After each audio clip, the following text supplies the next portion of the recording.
រៀមចង់ជួបចរចា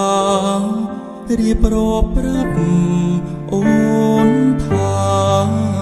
ស្នេហាបងស្មងលើស្រីសូមមេត្តាត្រាប្រណីដល់ចិត្តដែលលោបែកទេលើពិសីជាច្រើនខែឆ្នាំ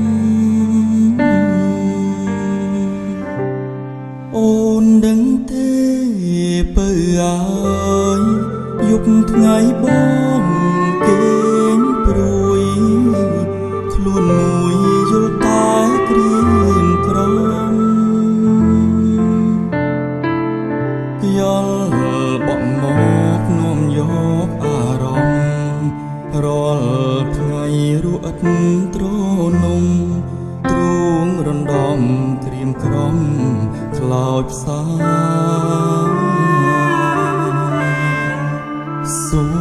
មឆ្លើយប្រាប់ផងឆ្លើយមកនួនល្អឲ្យបងអស់ក្តីសង្ការកុំឲ្យបងទុកខាសូមអូនឆ្លើយប្រាប់ថាស្នេហាមួយម៉ាត់មកថ្លៃនេះជាគ្រាបាញ់ចប់សូមអូនឆ្លើយ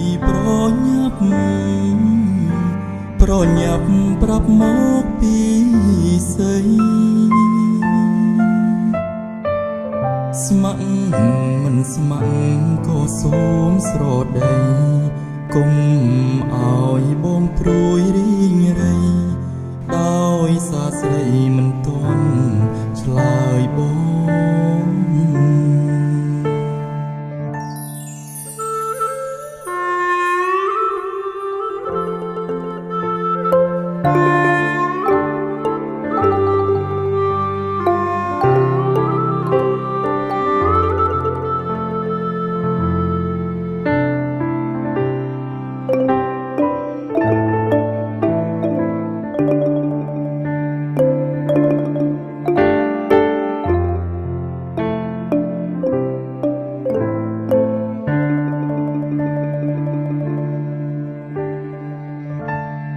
សូ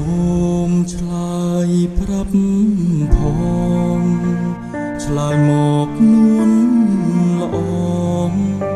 ឲ្យបងអស់ក្តីសង្ការកុំឲ្យបងទុកខាសូមអូនឆ្លើយប្រាប់ថាស្នេហាមួយម៉ាត់មកថ្លៃនេះគឺជាគ្រាបាញ់ចប់សូមអូនឆ្លើយប្រញាប់ប្រាប់មកពីស្អីស្ម័គ្រមិនស្ម័គ្រក៏សូមស្រដីកុំឲ្យបងព្រួយរីងរៃដោយសារស្រីមិនទាន់ឆ្លើយបង